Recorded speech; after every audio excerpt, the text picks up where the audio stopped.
남아프리카의 한 다이아몬드 광산 이 채굴업자가 다이아몬드를 채굴하는 가운데 세계에서 가장 큰 다이아몬드를 발견한 거예요. 너무 흥분한 겁니다. 지금까지 세계에서 발견된 다이아몬드 중에 최고로 큰, 그러니까 레몬 크기만한, 주먹만한 다이아몬드가 발견이 된 겁니다. 그래서 이것을 남아프리카 공화국에서 영국 런던으로 이송을 하기로 했는데 이게 고민인 겁니다. 이거 알면 누가 훔쳐가지 아니할까, 강탈하지 아니할까 고민하다가 믿을 수 있는 부하 4명, 그 경호원들을 기용해가지고는 그것을 우송하게, 삼엄한 경비 속에 수송하게 했는데 이들이 런던에 도착하자마자 은행 금고에 달려가서 상자를 열어보았어요. 근데 그 상자 속에 있어야 될 이 다이아몬드는 없고 석탄 덩어리 하나만 남아있는 겁니다. 기가 막힌 겁니다. 너무 놀랐습니다. 그러니까 이 경호원들이 사색이 다 된 거예요. 근데 며칠 뒤에 주인이 도착했는데 주인이 염려 마라, 걱정하지 마라, 안심시켜놓고 또 며칠이 지나니까 주인의 사무실로 일반 소포가 하나 날아왔습니다. 서리파이드 메일도 아니에요. 사인할 필요도 없어요. 그냥 일반 메일로 온 겁니다. 열어봤더니 그 속에 레몬만한 거기에 다이아몬드가 들어있었다는 겁니다. 주인이 기발한 생각을 한 겁니다. 평범한 우편으로 보내는 사람들이 관심을 가지지 아니할 것이다. 제일 안전한 방법이 평범한 소포, 평범한 우편 방법이다. 그런 것입니다. 여러분, 하나님이 인간의 모습으로 이 땅에 오실 때 특별한 모습으로 오지 않았습니다. 왕궁에 오지 않았습니다. 귀족으로 오지 않았습니다. 평범한 인간으로 왔습니다. 마리아의 몸으로 태어났습니다. 요셉과 마리아에 의해서 베들레헴 땅, 그것도 한 여관에서 애를 낳을 수가 없어서 마구간으로 내어 쫓긴 그런 상황 속에서 예수님이 이 땅에 탄생한 그분이 바로 우주를 창조하신 하나님이었다는 사실. 여러분, 대제사장도 몰랐습니다. 종교의 지도자, 사도계인, 바리새인들, 내노라 잘 믿는 사람, 서기관들, 성경을 날마다 구약 성경을 연구하던 사람들 몰랐습니다. 아무도 몰랐습니다. 하늘의 계시가 임하지 않았습니다. 오직 목자들, 들판에 자기 양을 지키는 목자들, 안나와 시몬, 나이 많아 성전에서 기도하는 사람들, 동방의 박사들, 이런 사람들이에요. 여러분, 하나님께서 이 땅에 왜 인간의 몸을 입고 오셨느냐? 우리 때문에. 우리의 죄악, 일생을 죄에 매여 죽음의 종로로 하고 죄 짓고 하나님을 떠나서 이제는 지옥입니다. 죽어서 영원한 지옥의 불못에 던질 저주받은 우리 인생을 구원하시기 위해 하나님이 인간의 몸을 입고 이 땅에 오신 것. 최고의 영광의 날. 근데 이 땅에 오신 예수님, 바로 갈보리의 십자가를 향하신 그 예수님의 시작이 마구간이었다는 사실입니다. 더더구나 기가 막힌 일은 베들레헴의 여관집 주인입니다. 여러분, 자기 집에서 메시아가 탄생한, 하나님의 아들이 탄생한 그 영광을 누리지를 못했어요. 돈 버는데 혈안이 되었어요. 돈이 하나님이 되었어요. 한 사람이라도 더 받으려고 예수님을 마구간으로 내몰았습니다. 마리아와 요셉을. 참으로 불행한 일입니다. 그러나 이것은 장차 이 땅에 예수님이 재림할 때도 동일한 일이 일어날 것이라는 거예요. 누가복음 18장 8절에 인자가 이 땅에 올 때 세상에서 믿음을 보겠느냐 말씀하셨어요.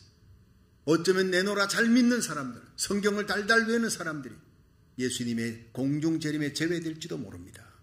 여러분, 우리들은 겸손하게 겸비하게 다시 오실 예수님의 재림을 대비하는, 준비하는 저와 여러분이 되기를 주의 이름으로 축원합니다. 그 디데이 날 나와 내 자녀들이, 우리에게 속한 자들이 한 명도 이뤄지지 않고, 여러분 성도들 한 명도 이뤄지지 않고 저와 함께 손잡고 우리 자녀들의 손을 잡고 그 영광의 구름 위에 환희의 날 공중재림하시는 예수님을 맞이할 수 있는데 한 명도 빠짐없이 참여할 수 있기를 주의 이름으로 축원합니다. 여러분, 대강절이 뭡니까? 예수님 다시 오셨던 그날을 기억하며 다시 오실 예수님의 재림을 준비하는 거예요. 그게 대강절의 의미입니다. 오늘 대강절 둘째 주일입니다. 어떤 사람들이 첫 번째 예수님 탄생 때 맞이했느냐, 그 영광을 누렸느냐 생각해보면요, 우리가 다시 오실 예수님 맞이할 때 그 영광의 재림에 누가 예수님 앞에 설 수 있느냐 알 수가 있는 것입니다. 우리가 오늘 목자들이 예수님을 맞이했습니다. 하늘의 메시지를 들었습니다. 도대체 이 목자들이 어떤 사람들이었기에 하나님께서 하늘의 계시를 보여줬느냐, 하늘 문을 열어줬느냐, 목자들이 예수님에게 가서 경배하게 했느냐 살펴보면서 은혜 받는 시간 되기를 축원합니다. 첫째, 목자들은 자기 일에 책임을 지는 사람, 자기 일에 최선을 다하고 자신의 일에 충실한 사람들이, 이런 사람들이 예수님을 맞이했습니다. 누가복음 2장 8절부터 9절을 한번 읽어봅니다. 시작. 그 지경에 목자들이 밖에서 밤에 자기 양떼를 지키더니 주의 사자가 곁에 서고 주의 영광이 저희를 두루 비침에 크게 무서워하는지라. 아멘. 자, 여기서 목자들은 밖에서 밤에 자기 양떼를, 자, 안에도 아닙니다. 쌀쌀하게 추운 날씨에 바깥에서 자기 양떼를 밤에 지킵니다. 밤에는 자야 하는데 양떼들에 대한 책임감 때문에, 이 양떼들이 뭡니까? 유월절 양입니다. 유월절에 제사 지낼 때는 요세푸스 역사가 기록에 의하면 15만 마리의 양들이 피 흘려 죽습니다. 근데 그 양이 누구를 예표합니까? 어린 양 예수 그리스도를 예표하는 거예요. 그러므로 이 양떼들을 잘 지켜, 제사를 잘 지내기 위해서 자기 양떼를 그 밤에 와치회를 했다는 거예요. 맹수들이 와서 찢진 아니할까, 물어가지는 아니할까, 추운 바람에 혹은 감기나 들지 아니할까, 그 양무리들을 지키기 위해서 와치회를 하고 있었다는 거예요. 자기 맡은 일에 최선을 다했다는 겁니다. 여러분, 하나님께서는 오늘도 하나님의 교회, 여러분이 맡은 일이 작은 일이든 큰 일이든 사람들이 알아주든 안 알아주든 관계없이 하나님의 몸된 교회, 주님의 핏값으로 주고 산 교회에서 아무리 작은 일이라도 크고 작은 일은 없습니다. 모두가 귀한 일인 줄로 믿으시기 바랍니다. 그 일에 여러분 최선을 다하는 사람, 책임감을 갖고 충실하게 일하는 사람, 그 사람에게 다시 오실 예수님 맞이할 수 있는 영광을 허락해 주신다는 거예요. 창세기 44장에 보면은요, 요셉이 이제 형들에게 자기를 드러내고 나타내면서 이 은잔을 베냐민의 그 잔 속에다가 이렇게 숨겨놓는 사건이 일어납니다. 자기를 드러내기 전에 형들을 테스트하잖아요. 요셉이 형들에게 팔려서 애굽 땅에 가서 애굽의 총리가 될 때에 여러분, 하나님께서 그 놀라운 섭리로 형들이 죽이려 했지만 그 죽이려고 했던 그 길이 마침내 온 애굽 사람을 살리고 이스라엘 백성을 살리는 길이었다는 걸 요셉도 모르고 형들도 몰랐어요.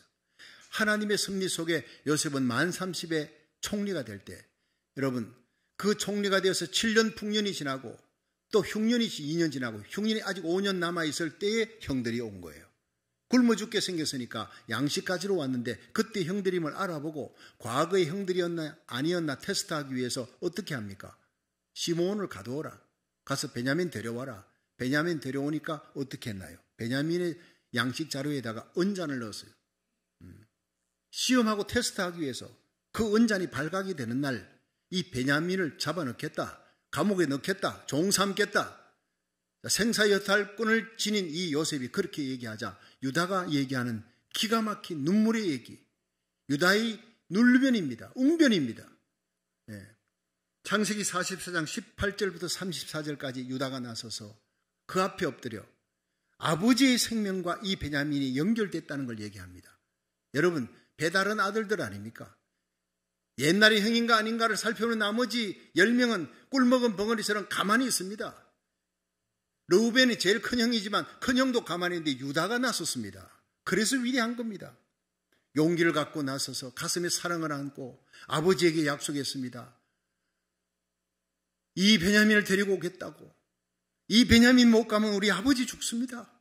그 얘기를 들었을 때 요셉이 얼마나 가슴으로 눈물 흘렸을까.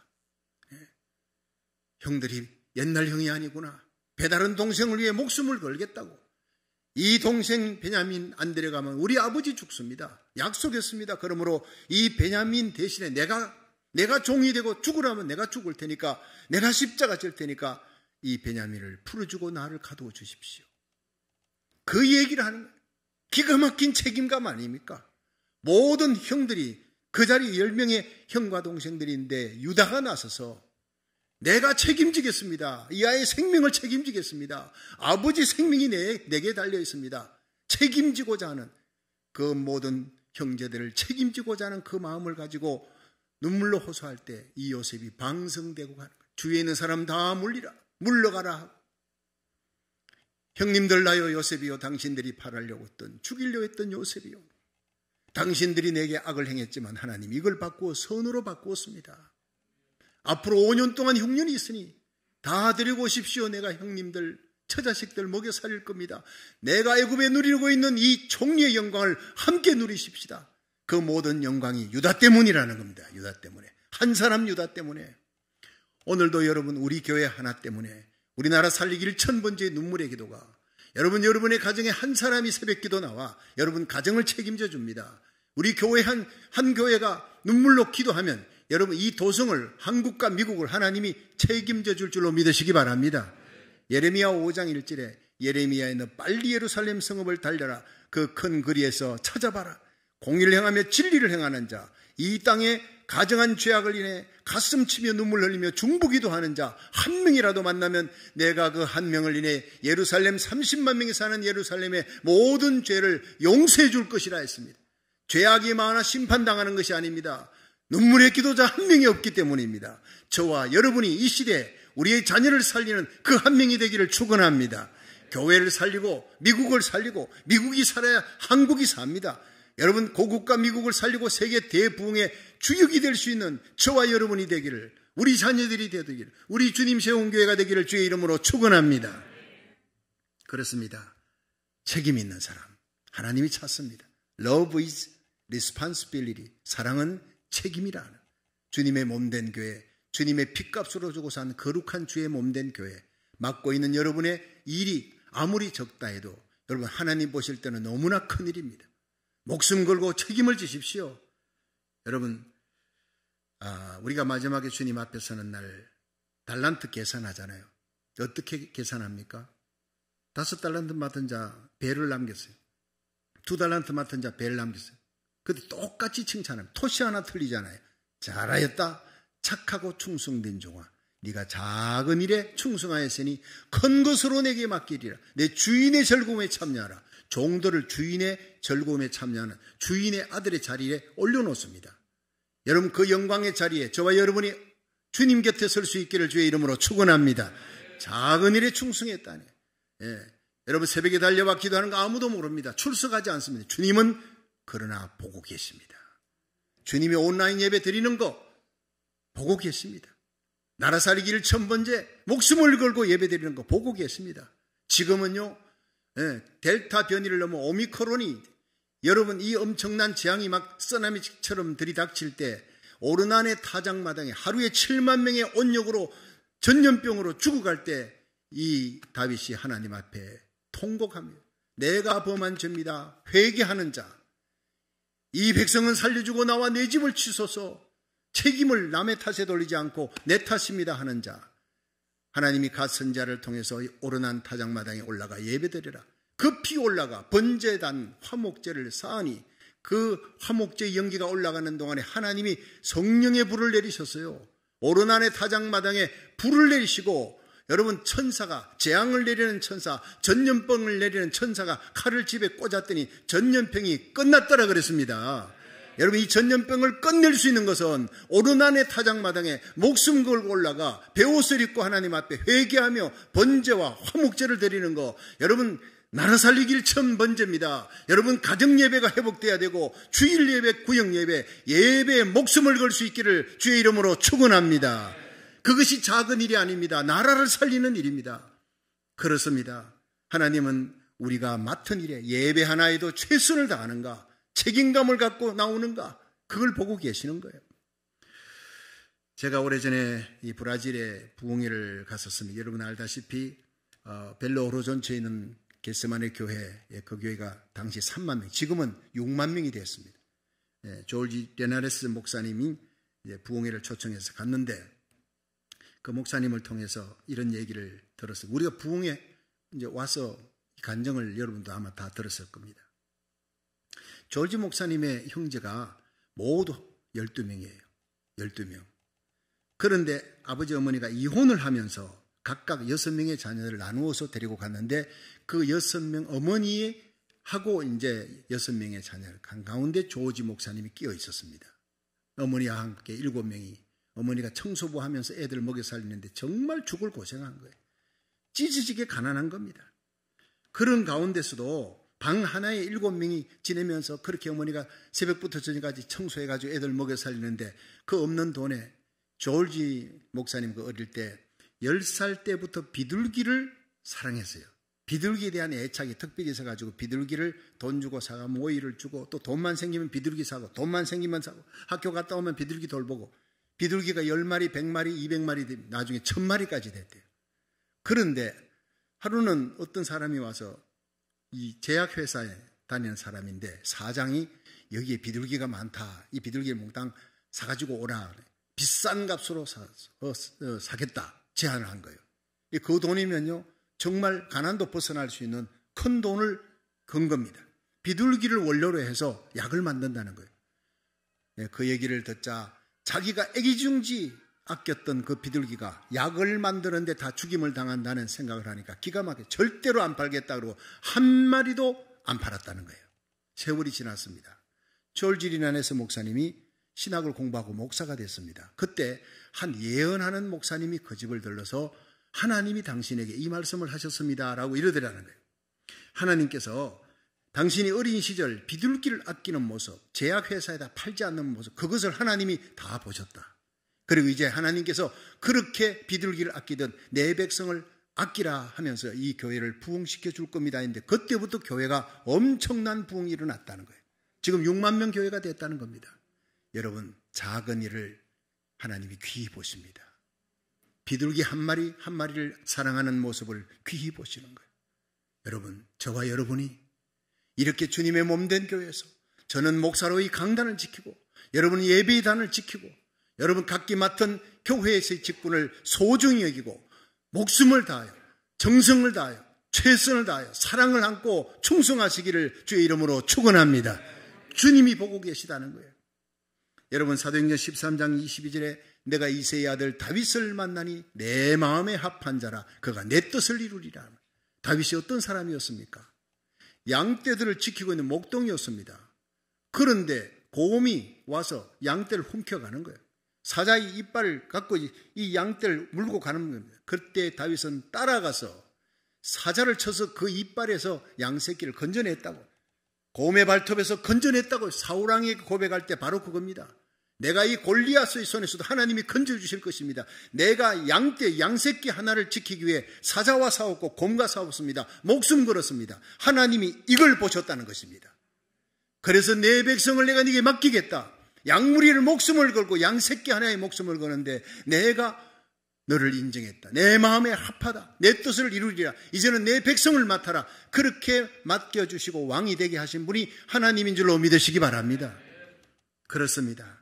여러분, 오늘도 주님께서는 이렇게 힘들고 어려운 시기에 우리가 하나님 앞에 나와 예배드리는 거 귀히 보십니다. 온라인 예배드리는 거 귀히 보십니다. 여러분 하나님 앞에 귀한 예물 드리는 거, 어렵고 힘든 상황 속에서 드리는 예물 귀히 보십니다. 충성하는 모습 귀히 봅니다.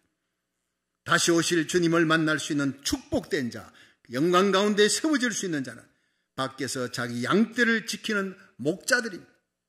가슴 속에 사랑을 안고 이 목자와 같이 교회에서 내게 주신 작은 사명이라도 최선을 다해 성실하게 감당하는 저와 여러분이 되어서 우리 주님 앞에 영광스럽게 설 수 있기를, 주님 앞에 경배하는 그 영광을 맞이할 수 있기를 주의 이름으로 축원합니다. 두 번째, 이 목자들은 기다리는 자예요. 기도하며 기다리는 자들이었습니다. 누가복음 2장 9절 우리 함께 봉독하겠습니다. 시작. 주의 사자가 곁에 서고 주의 영광이 저희를 두루 비침에 크게 무서워하는지라. 아멘. 자, 여기서 중요한 것은 주의 사자가 곁에 서고 했습니다. 자, 여기에 주의 사자가 그냥 가만히 있는 사람에게 곁에 섰겠습니까? 성경 속에는요, 하나님의 천사가 곁에 올 때는 다니엘이 21일 동안 힛데겔 강가에서 기도하는 마지막 날로 온 거예요. 여러분, 천사가 온 것은 하나님의 영광스러운 선물을, 축복을 갖고 온 겁니다. 고넬료가 사도행전 10장의 제9시 기도 시간에 기도하는데 주의 천사가 나타난 거예요. 곁에 선 거예요. 두려워 떨었더니 고넬료야 두려워 말라. 너의 기도와 구제가 하나님 앞에 상달하여 기억한 바 되어 내가 이제 왔느니라. 할렐루야. 우리가 기도하면 나라 살리기 1000번째 기도, 여러분 가정예배 회복의 기도, 주일 예배, 그냥 드리는 가락의 예배가 아니라 목숨을 다하여, 뜻을 다하여, 정성을 다하여, 사랑을 안고 드리면 하나님께서 거의 천사를 보내줄 줄로 믿으시기 바랍니다. 축복의 천사입니다. 천사가 곁에 서는 축복이 있기를 주의 이름으로 축원합니다. 기도 응답의 역사가 반드시 때가 되면 응답 줍니다. 기도의 그릇, 눈물의 기도의 그릇이 차면 응답 주는 겁니다. 여러분, 사도행전 27장에 바울과 그 276명의 선장, 선주, 그리고 율리오 백부장과 군사들이 바울과 함께 이제 알렉산드리아호를 타고 로마로 갑니다. 이 지중해 한복판에서 유라굴로 동부풍을 만나 다 죽게 생겼어요. 배에 있는 식량 다 기구를 버립니다. 모두가 다 사시나무 떨듯이 풍랑 앞에 이젠 죽었구나 하는데 바울이 일어섰습니다. 여러분 안심하십시오. 아무도 죽지 않습니다. 어젯밤에 주의 사자가 내 곁에 섰습니다. 서서 말하기를 내가 기도했더니 주의 사자를 하나님 보냈는데 바울아 두려워 말라. 네가 가이사 황제 앞에, 로마에 있는 가이사 황제 앞에 서야 된다. 주님께서 말씀하셨습니다. 지금 지중해 한복판에서 하는 얘기입니다. 나는 로마에 갑니다. 선교하는 일 때문에. 그래서 하나님이 내 기도를 들으셨고 주의 천사가 나뿐 아니라 내게 속한 여러분들도 한 명도 다치지 않도록 생명을 지켜준다 그랬습니다. 여러분, 세상에 죄악이 많아서 망한 것이 아닙니다. 여러분, 기도하는 사람이 없어서 망하는 겁니다.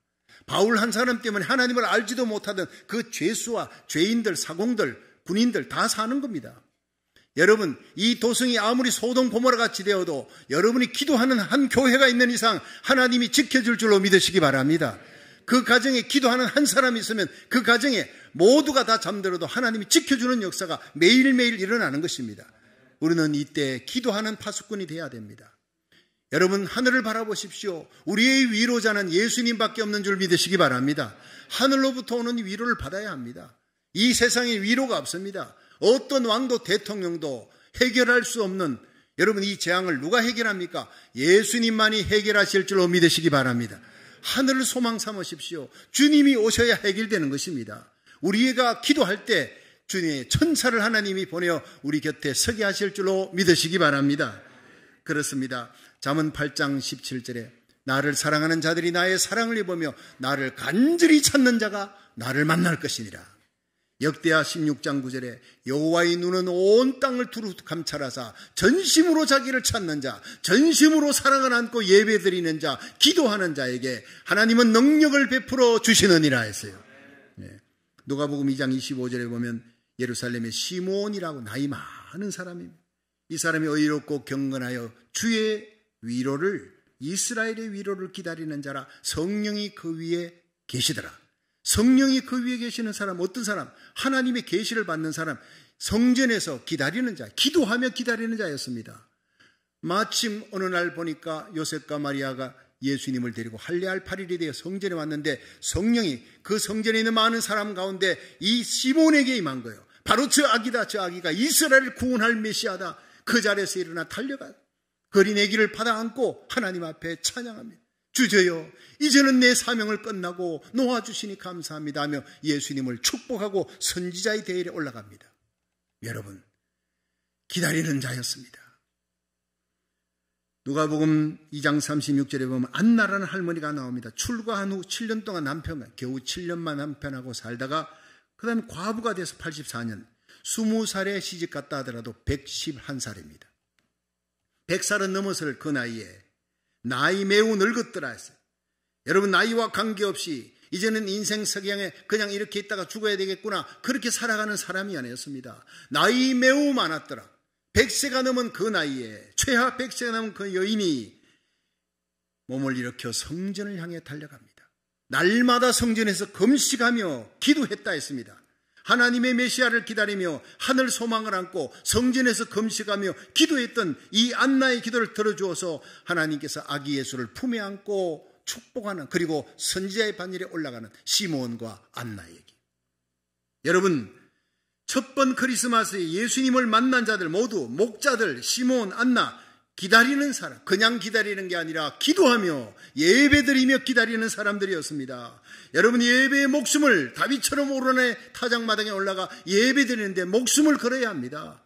시편 91편 지존자의 은밀한 곳에 거하는 자, 그 전능자의 그늘 아래 거하리로다. 여러분, 이 예배 자리가 바로 하나님의 성전 지성소 지존자의 은밀한 그늘, 보호의 그늘 속에 들어가는 시간인 줄로 믿으시기 바랍니다. 그렇습니다. 내가 하나님을 일컬어 내가 하나님 나의 의뢰할 뿐입니다. 나의 피난처입니다. 나의 요새입니다. 나의 피할 바위 하나님밖에 없습니다. 주님 사랑하는 마음으로 예배드릴 때 극한 연병에서 건져주리라. 새 사냥꾼의 올무에서 건져주리라. 하나님께서 방패가 되어주리라 했어요. 악한 마귀 사단, 악한 자가, 악한 바이러스가 침투하지 못하도록 여러분의 삶의 자리, 예배드리는 자리가 영적 고센 땅이 되기를 주의 이름으로 축원합니다. 그렇습니다. 하나님이 그 날개 깃으로 덮어주리라 그랬어요. 천인이 내 우편에 만인이 내 우편에 쓰러지는 날이 온다 할지라도, 천인이 내 곁에서 만인이 내 우편에서 쓰러지는 그 재앙의 날에도 하나님께서 지켜주시리라, 건져주시리라, 보호해주시리라 믿으시기를 바랍니다. 저가 나를 사랑한즉 내가 저를 건지리라. 저가 내 이름을 안즉 내가 저를 높이리라. 시편 91편 14절의 말씀을 암송하시고 이 어려운 때 하루 3번 밥을 먹듯이 그 말씀을 암송하고 말씀을 힘으로 삼고 하나님 앞에 예배드리는 저와 여러분이 되기를 주의 이름으로 축원합니다. 이 동방의 박사들이 바사의 점성가들인데 이들이 마태복음 2장에 보면 밤하늘을 바라보다가 이 유대 땅에 왕이 왔구나 해서 그들이 넉 달 걸려서 왔대요. 전설에 넉 달이 걸려서 베들레헴에 딱 도착을 하는데 베들레헴에 오기 전에 어디로 먼저 갔죠? 유대의 왕이니까 헤로드 왕궁으로 간 거예요. 이거 실수한 겁니다. 스타니까 왕궁에 있을 것이다. 갔다가 별이 사라져 버린 거예요. 그래서 거기서 다시 나올 때 베들레헴으로 가라 이래가 베들레헴으로 가려고 할 때 다시 별이 나타났어요. 세상 영광 쫓아가는 자 별이 사라집니다. 메시아의 별이 사라져 버리는 거예요. 우시야 왕이 죽던 해에 여러분 이사야가 눈이 열린 겁니다. 성전에 가니까 하나님의 영광이 나타난 거예요. 여러분 날마다 드리는 예배 가운데 하나님이 안 보였어요. 선지자라도. 그런데 자기 친척입니다. 우시야 왕, 자기를 비호하고 도와주던 그 왕이 죽었습니다. 내가 의지하던 그 사람이 무너져 버렸어요. 그 순간 눈이 열린 겁니다. 애통하는 그 순간 성전에 들어가 슬픈 마음으로 들어갔는데 높이 들린 보좌에 예수님이 앉아 계시고 천사들이 가득하고 주님의 옷자락이 가득하고 성전 터에 문지방이 요동하는 진동이 있으며 하나님의 음성이 들립니다. 주의 음성을 듣습니다. 주여 내가 여기 있나이다. 나를 보내셔서 그 소명에 응답하는 놀라운 부흥이, 이사야의 부흥이 우시야 왕이 죽던 날. 우리의 우시야가 뭡니까? 내가 의지하던 그 사람, 내가 의지하던 그 명예, 그 물질, 그 건강, 그게 무너지는 날 오직 내가 홀로 하나님을 만나는 영광을 뵙게 될 줄로 믿으시기 바랍니다. 그렇습니다. 세상 것 의지하는 자 하나님의 영광이 나타나지 않아요. 드디어 왕궁에서, 헤로드 왕궁에서 나오니까 별이 나타났고 그 별 따라 베들레헴에 가서 예배를 드렸다는 거예요. 동방의 박사들이. 여러분, 세상의 경제의 별, 정치의 별, 명예의 별, 연예계의 별이 되려 합니다. 그러나 거기에서 실망하고 돌아서서 결국 예수님 안에 참 평화가 있다, 참된 하늘의 새벽별 메시아를 만나고 기뻐하는 사람들이 참 많습니다. 최근에 LA에서 소파이 스타디움에 BTS 방탄소년단 공연이 이루어졌죠. 참 세계적인 공연입니다. 4번 공연했는데 한 번 할 때마다 5만 명씩 모입니다. 그런데 이게요, 4번 다 매진됐어요. 다 매진. 20만 명이 연인원이 모였는데 이런 역사가 없었다는 거예요. 지금까지 이 LA에 그 소파이 스타디움에 이런 역사가 없었다는 거예요. 기록을 깨버렸다는 겁니다. 티켓값만 394억 원을 벌었대요. 억소리가 나지 않습니까? 그것도 우리 한국의 소년들이, 소년단, 방탄소년, 소년은 없네. 이 소년단들이 얼마나 자랑스럽습니까? 어디를 가도 한국의 위상을 높여줍니다. 외국인들이 막 그냥 우상숭배 하듯이 하지 않습니까? 지금 난리입니다, 난리. 근데 그 방탄소년단들이 어디로 밥 먹으러 갔느냐면 그 LA에 있는 아가씨 그 곱창에 아가씨 곱창. 가가지고 밥 먹고 그리고 맛있다 그러고 그 다음 날부터 미국 사람들이 막 몰려오기 시작한 거예요. 방탄소년단들이 아가씨 곱창 먹었다고 줄을 서고 난리가 났대요. 그 우리 교회 전누비 장로님의 아들의 식당입니다, 그게요. 나라 살기를 처음 번째 하니까 성도들이 복받는 역사가 일어나는 겁니다. 여러분이 복받든 자녀들이 복받든 분명히 복받는 역사가 다 일어날 줄로 믿으시기 바랍니다. 그냥 일어나는 거 아닙니다. 난 나라 살리기 1,000번째의 결과라고 나는 이제부터 하나님이 축복을 부어주실 줄로 믿으시기 바랍니다. 그렇습니다. 참 기뻤습니다. 그러면서 제가 그 영상을 한번 봤어요. 하도 BTS 해가지고 제가 영상을 봤더니 와, 대단하더라, 대단하고. 그 열광하는 한국 사람들, 외국 사람들이 더 많지요. 미국 사람들이 막 떼창을 부르는데 와 하면서 제가 마음속에 주여, 방탄소년단들의 그 열광하는 저 모습이 예수님 앞에 예배드리는 모습으로 바뀌게 하여 주시옵소서. 예수님을 사모해서 예배드리는 열광하는 모습으로 바뀌게 해달라는데 눈물이 다 나더라고요. 예. 여러분, 방탄소년단들의 영광이 10년 가겠어요? 20년 가겠어요? 비틀즈를 보십시오. 비틀즈. 온 세계를 들었다 놨다 했던 비틀즈 이제 어디 갔습니까? 불의 꽃과 같은 겁니다. 여러분, 시들어버리면 끝나는 겁니다. 100년 안에 끝나는 영광입니다. 근데 예수 그리스도 우리를 위해 이 땅에 오셔서 십자가에 달려 죽으시고 부활하시고 우리를 예수 그리스도를 구주로 믿는 자는 영원한 생명을 얻게 하시는 영원한 영광은 천년만년 천만년이 아니라 영원한 영광의 예수 그리스도를 찬양하시기를 주의 이름으로 축원합니다. 프랑스 루이 14세가 이 주일에 왕의 가족들하고 왕족들 데리고 이 푸넬론 대주교가 그 미사를 집전하는데 말씀이 참 좋았다. 이제 푸넬론 대주교가 있는 거기만 가는 거예요. 매주일. 루이 14세가 이렇게 그 가족들하고 온다니까 사람들이 막 인산인으로 몰려, 막 통로가 비좁을 정도로 그렇게 몰려들었는데 어느 날 왕이 가니까 교회당이 텅 비어 있는 거예요. 사람들이 얼마 없어요. 이 분명히 미사 집전하는 데인데. 그래서 대주교한테 물었더니 대주교가 사람들이 하나님께 예배드리러 오는지 루이 14세 왕을 보러 오는지 뭔지 모르겠다. 내가 한번 테스트 해보려고 지난 주일날 여러분 다음 주일은 루이 14세 황제가 오지 않습니다 라고 광고를 했대요. 그랬더니 이 지경이 됐습니다. 여러분 참 부끄러운 일 아닙니까? 여러분 이 시간 진정한 새벽별, 생명의 별, 광명한 새벽별 예수 그리스도만 소망하는 저와 여러분이 되기를 주의 이름으로 축원합니다. 그분이 이 예배 시간에 영광을 받아야 돼. 예. 예루살렘의 목자들처럼 안나와 시몬처럼 동방의 박사들처럼 하늘의 위로를 오직 다시 오실 예수님의 위로를 기다리며 기도하는 저와 여러분이 되기를 주의 이름으로 축원합니다. 마지막 세 번째, 목자들에게 주어진 하늘의 메시지입니다. 누가복음 2장 10절에서 11절 한번 읽어봅니다. 시작. 천사가 이르되 무서워 말라. 보라 내가 온 백성에게 미칠 큰 기쁨의 좋은 소식을 너희에게 전하노라. 오늘날 다윗의 동네에 너희를 위하여 구주가 나셨으니 곧 그리스도 주시니라. 아멘. 자, 천사가 나타나서 두려워 말라 하고는 큰 기쁨의 좋은 소식을 너희에게 주겠다. 자, 여러분 세상에는요 두려움 천지잖아요. 어떤 목사님이 성경 창세기부터 요한계시록까지 두려워 말라가 몇 번 쓰이나가 찾아봤더니 365번이래요. 365번. 365일 날마다 두려움이, 날마다 근심이 몰려오는 이 시대에 여러분 두려워 말라 얼마나 귀한 메시지입니까? 얼마나 기다리는 위로입니까? 두려워 말라. 은총을 입은 자들에게 주는 하나님의 메시지인 줄 믿으시기 바랍니다. 두려움이 떠나갔어요. 염려가 떠나갔어요. 근심이 떠나갔어요. 그리고는 하늘에 평강이 몰려옵니다. 이사야 9장 6절에 한 아기가 우리에게 낳고 한 아들을 우리에게 주신 바 되었는데 그 어깨에 정사를 메었고 그 이름은 기묘자라 모사라 평강의 왕이라 Prince of Peace 평강의 왕이라 영존하시는 아버지라. 여러분 예수 그리스도는 우리에게 두려움 많은 세상 속에 평강을 주시는 평강의 왕인 줄로 믿으시기 바랍니다. 주님과 함께하면 갈릴리 바다의 풍랑도 잔잔해지는 거예요.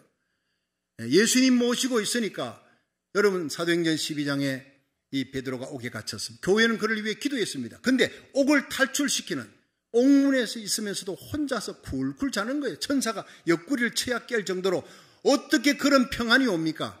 여러분 하나님의 뜻을 이루며 사명 감당하는 자에게는 온 세상이 두려움 천지라도 하나님이 베드로에게 주셨던 평안을 주실 줄로 믿으시기 바랍니다. 사드락 메삭 아벳노고가 불못불에 던져졌는데 거기서 찬송하며 뛰어노라. 왜냐? 네 번째 함께하는 자가 있습니다. 그분이 바로 예수 그리스도입니다. 느부갓네살 왕이 봤습니다. 깜짝 놀라며 네 번째는 신의 아들의 형상이다. 구약에 선지한 예수님, 주와 함께 가는 곳에는 찬송이 있고 평강이 있는 줄로 믿으시기 바랍니다. 우리 자녀들을 위해 기도하십시오. 여러분, 죄악이 불타오르는 풀무불 같은 세상 속에서도 머리털 하나 상치 않도록 우리 주님이 우리의 자녀들을, 여러분을 지켜줄 줄로 믿으시기 바랍니다. 사자굴 속에 던져줘도 사자를 입을 막아서 다니엘을 지키시던 하나님 어디 계십니까? 여러분, 우리가 하나님 잘 믿고 예배드리면, 말씀대로 순종하고 거룩하게 살면 이 평강이, 바울에게 있던 평강, 베드로에게 있던 평강이, 사드락 메삭 아벳느고에게 주어진, 다니엘에게 주어진 이 평강이 저와 여러분, 우리 자녀들에게 임할 줄로 믿으시기 바랍니다. 그렇습니다. 여러분, 죄를 지으면요, 평강이 떠나갑니다. 예수 믿는 사람이라도 죄 지면 평강이 떠나가고 염려와 근심, 두려움이 몰려옵니다. 불안이 몰려옵니다. 나 예수의 피로 회개하면 다시 평강을 회복할 줄로 믿으시기 바랍니다. 두려움 떠나가고 재앙은 물러갑니다. 축복이 몰려오는 역사가 일어나는 것입니다. 그렇습니다. 여러분, 로마서 3장 23절에 모든 사람이 죄를 범하였으며 하나님의 영광에서 떠났더니 그리스도 예수 안에 있는 구속으로 말미암아 하나님의 은혜로 값없이 의롭다 하심을 얻은 자 되었느니라. 이 값없이 의롭다 하는, 값없이 주어지는 평강, 의에서부터, 죄사함에서부터 평강이 몰려오잖아요. 이 평강을 주시기 위해 십자가에 달려 죽으시고 부활하신 예수님만 사랑할 수 있고 십자가만 자랑하는, 하나님의 영광만을 위해 살아가는 저와 여러분이 되기를 주의 이름으로 축원합니다. 그렇습니다. 내가 큰 기쁨에 좋은 소식을 전하겠다는 이 세상에 좋은 소식이 어디 있습니까? 예수님 다시 오신다는 그 말보다 더 귀한 소식이 없습니다. 다니엘서와 요한계시록은요, 장차 적그리스도가 온다 그랬어요. 적그리스도의 등장과 함께 예수님의 공중재림이 있고, 적그리스도가 등장하면서 3년 반 후에 예수님의 지상재림이 있습니다. 들림받는 에녹 같은 사람도 있고, 노아 같이 통과하면서도 하나님이 지켜주는 사람이 있나 하면은요, 적그리스도가 이 땅에서 창궐할 때, 마지막에 예수님이 이 땅에 재림하셔서 적그리스도 거짓 선지자를 잡아다가 지옥에 바로 쳐넣어버립니다. 마지막 승리자는 예수님인 줄로 믿으시길 바랍니다. 그러므로 우리 성도들은 세상의 어떤 권세자들, 세상의 어떤 유혹에 절대로 여러분들이 미혹당하지 말라. 하나님과 세상 겸하여 섬기지 말라. 오직 다만 어린 양 예수, 어디까지 가든지 그 예수만 따라가라. 믿음의 정죄를 지켜라. 사드락 메삭 아벳느고처럼, 다니엘처럼, 요셉처럼 믿음의 정죄를 지키는 자는 환난 날에도 하나님이 책임져 주신다. 믿으시길 바랍니다. 기근 시에도 풍요를 주신다. 믿으시기를 바랍니다. 중요한 것은요, 사명입니다. 사명에 살고 죽는 겁니다. 여러분, 저는 나라 살기를 첫 번째에 목숨을 거는 겁니다. 새벽마다 달라와 여기서 예배 드려야 우리 성도들이 산다. 이 땅이 살고 부흥의 역사가 일어난다. 주님께서 제게 주신 말씀입니다. 요한계시록 7장에 장차 우리 시대에 거대한 부흥이 일어날 것을 예언하고 있습니다. 아직도 큰 배는 오지 않았어요. 여러분, 기독교 역사에 웨일즈의 대부흥이 있습니다. 전 세계를 휩쓸던 아주사 부흥, 여러분 평양장대연교회 부흥이 있습니다. 그러나 이 부흥보다도 100배 1000배 더하는 부흥이 엄청난 계시록 7장에 각 나라 족속 백성 방언에서 아무라도 셀 수 없는 큰 무리가 수십억의 불교권, 유교권, 공산권, 이슬람을 넘어 이스라엘이 집단적으로 돌아오는 민족적인 회개의 역사가 일어날 줄로 믿으시기 바랍니다. 예언되고 있는 그 시대에 하나님이 쓸 교회를 찾고 있습니다. 하나님이 쓸 주의 종과 성도들 찾고 있습니다. 요엘서 2장 28절에 말세에 내가 내 영으로 만민에게 부어주리라. 너희 자녀들은 예언할 것이다. 여러분의 자녀들이 시대에 쓰임받기를 주의 이름으로 축원합니다. 젊은이들이 환상을 봅니다. 우리 교회 젊은 청년들이 구름대같이 몰려와 이 마지막 시대에 쓰임받기를 주의 이름으로 축원합니다. 나이 든 사람, 나이 많은 사람, 여러분 나이 때문에 하지 마십시오. 나이 든 자들은 꿈을 꾸리라. 여러분, 엄청난 미래를 바라보고 예언하는 사람, 환상을 보는 사람, 온갖 빛들의 은사를 받아 마지막 시대에 쓰임받다가 주님 앞에 영광스럽게 설 수 있기를 주의 이름으로 축원합니다. 가장 큰 기쁨의 소식은 주님 다시 오신다는 거예요. 가장 큰 기쁨의 소식은 우리가 하나님 나라 의를 구하며 사명 감당할 때 하나님이 우리와 함께하는 줄로 믿으시기 바랍니다. 그래서 우리는 은총을 받은 자예요. 그래서 우리는 이 마지막 시대를 살면서 목자들처럼 사명을 깨닫고 여러분에게 맡은 사명 작은 일에 충성하는 저와 여러분이 되기를 주의 이름으로 축원합니다. 주의 재림을 기다리며 경건히 살아요. 기도하며 살아요. 반드시 주님께서 함께 하시면 언제 어디서나 평강 누리는 거룩한 백성 되기를 주의 이름으로 축원합니다.